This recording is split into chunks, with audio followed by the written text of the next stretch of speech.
एक भक्तमाल की कथा सुना देते हैं। सौराष्ट्र में एक संत हुए हैं, गृहस्थ संत ईश्वरदास, चारण जाति के थे। चारण लोग राजाओं के शौर्य की, युद्ध की गाथाएं गाते हैं, उनकी भी जजमानी होती है। कई राजाओं के वे चारण थे, बड़े मजबूत व्यक्ति थे। एक बार द्वारिका दर्शन करने गए, द्वारिकाधीश का दर्शन करके चित्त में बड़ी गिलानी हुई।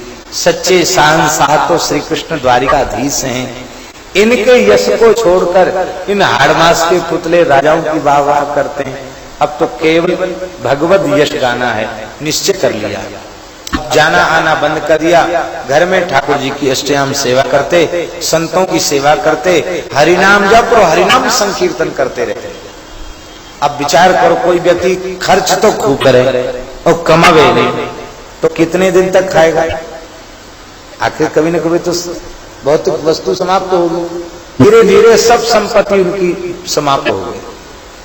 ऐसी स्थिति आ गई कि घर में खाने को नहीं रह गया, पर उनके भजन में कोई अंतर नहीं।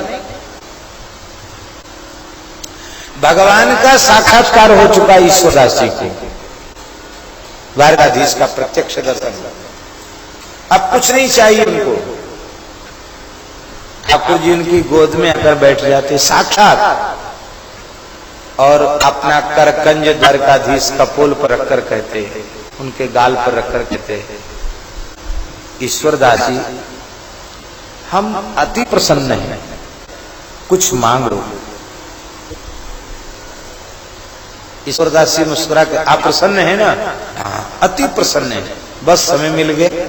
आपकी प्रसन्नता ही तो हमारी उपलब्धि है। जय भी गुरु प्रसन्न मन होई, करुणा सागर कीजिए सोई। आप प्रसन्न हो गया, काम कुछ नहीं चाहिए।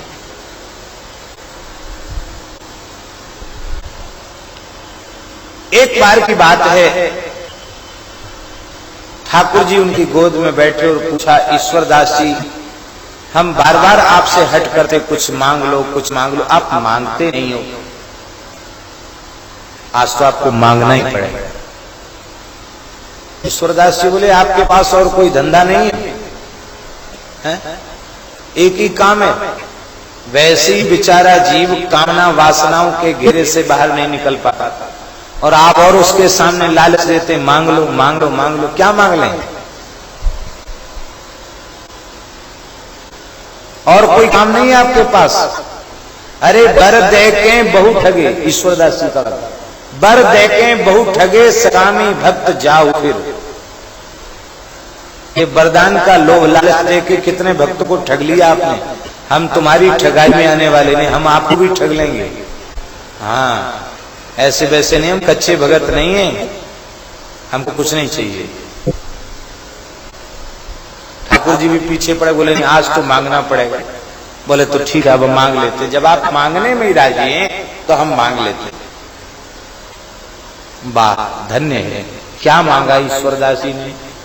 ईश्वरदास जी बोले, यदि आप आज्ञा कर रहे हैं कि नहीं मांग लो मांग लो मांग लो, बिना मांगे और बिना दिए मुझे संतोष नहीं होगा, तो ठीक है हम मांगते हैं। आज के बाद तुम मुझसे कुछ मांग लो, यह बात कभी मेरे सामने नहीं कहोगे, यही दे दीजिए। आज के बाद मांगने का प्रस्ताव नहीं करोगे मेरे सामने, यही दे दीजिए। इतने निशान। ठाकुर जी के नेत्र भरा है। ठाकुर जी ने कहा, ईश्वरदास जी आप मांगने के नाम पर, लेने के नाम पर इतने क्यों घबराते हैं? ईश्वरदास जी बोले, सरकार एक बात बताइए, चतुराई मत कीजिएगा, सही सही बोलिएगा। बोले कहो। हम आपसे कोई लौकिक पदार्थ मांग लें, और आप तो अति उदार हैं, आप दे भी देंगे, पर हम आपसे पूछते हैं, जैसी कृपा आपकी अब हो रही है, ऐसी कृपा फिर हमारे ऊपर रोज होगी? आप द्वारकाधीश हैं, इस गरीब की झोपड़ी में आ जाते हैं और हमारी गोद में बैठकर अपना हाथ हमारे कपोल पर थपथपा के कहते हैं, बाबा कुछ ले लो। इतना प्यार फिर रह जाएगा? ठाकुर जी चुप बोलिए, बोले फिर हमने देख के छुट्टी पाई और तुम अपना आनंद लो, फिर काहे को आना जाना। तो इसीलिए तो हम आपसे कुछ नहीं मांगते हैं। नहीं मांगा, ठाकुर जी चले गए।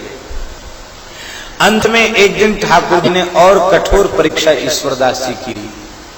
कहीं न कहीं से कुछ न कुछ अन्न आ ही जाता था।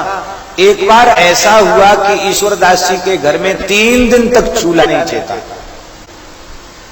अब गृहस्थ थे, उनके बच्चे भी थे छोटे छोटे, वो रोने लगे। चौथे दिन की बात है, बच्चे रो रहे थे। ईश्वरदास जी ने कहा कि बालक शोरगुल क्यों कर रहे हैं?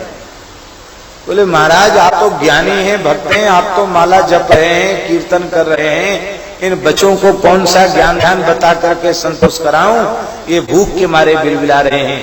3 दिन हो गए इनको भोजन नहीं मिला। ईश्वरदास जी बोले देवी आपने तो कभी ठाकुर जी से कुछ चाहिए नहीं, अपने तो केवल एक ही चीज, तो प्रभु कृपा करो यही भांति सब तज भजन करो दिन रात, यही चाहिए और कुछ नहीं चाहिए। सो हो रहा है। रही बच्चों की बात, तो बच्चों को तो बहका दिया जाता है। चूल्हा चेता दो, बटलोई चढ़ा दो, अदन धर दो और एक बर्तन से उसको ढक दो।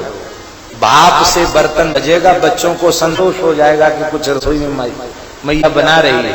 और कह दो देखो बन रहा है, रोगे तो किसी को नहीं मिलेगा, सब कीर्तन करोगे तो सबको मिलेगा। बालकों ने जो चूल्हा चेता हुआ देखा तो बड़े खुश हुए कि जरूर कुछ न कुछ बना है।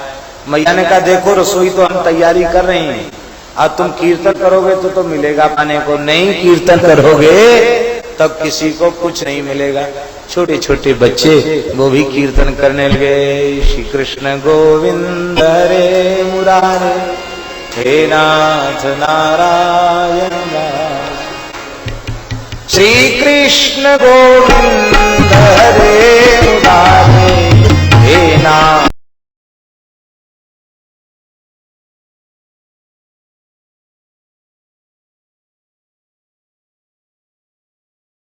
नारायण, श्री कृष्ण गोविंद हरे मुरारे, हे नाथ नारायण वासुदेव। ठाकुर जी डोल गए सिंहासन ठाकुर जी की, सब कीर्तन में मस्त है। और ये कलकाल की घटना है, सतयुग त्रेता द्वापर की घटना नहीं है। ये घटना आज से 500 वर्ष पुरानी घटना है। नाभाजी ने ईश्वरदास जी के संबंध में लिखा है, हरि चरण शरण चारण भगत हरि गायक एता हुआ। इसमें ईश्वरदास जी का नाम लिखा। भगवान के शरणागत भक्त स्वयं भगवान द्वारिकाधीश, अनन्याश्चिन्त्यन्तो माम ये जना पर्युपासते, तेषां नित्याभियुक्तानां योगक्षेमं भाम्यहम्। योगक्षेम का वहन करने वाले द्वारिकाधीश प्रभु स्वयं ही घी दाल चावल सारी खिचड़ी की सामग्री लेके ठाकुर जी आ गए। रसोई घर में ही प्रकट हो गए। घर के लोग कीर्तन कर रहे हैं और द्वारिकाधीश खिचड़ी बना रहे। अब किसी को पता नहीं खिचड़ी बन गई, खिचड़ी बन गई और ठाकुर जी ने सबके सब परोसी और सब कीर्तन कर रहे हैं, आंख से आंसू बह रहा है। ठाकुर जी बोले अब तो नारायण, अब तो प्रसाद तो पा लो। तो मैया ने कहा था कीर्तन करोगे तो भोजन मिलेगा, अब भोजन उपस्थित है करना। ईश्वरदास रो पड़े, प्रभु आपने इतना कष्ट क्यों उठाया? बोले कष्ट नहीं उठाया, तुम जीते और हम हारे। अरे तुम 3 दिन से तुमने नहीं खाया, 3 दिन से हमने भी भोग नहीं लगाया, अब जल्दी पाओ। बोले आप बैठ करके आप भी। बोले नहीं आज हम पवाकर तब पाएंगे। ठाकुर जी परोस के जिमा रहे हैं पूरे परिवार को और सब परिवार जीम रहा है। अरे साक्षात द्वारकाधीश अपने हाथ से रसोई बना के परोस दें, फिर क्या कसर है। इसके बाद तो ईश्वरदास जी क्या हजारों लोगों को भोजन दिया जाता था। ठाकुर जी आ गए, फिर क्या कमी, फिर तो महाराज बड़ा विभव हो गया।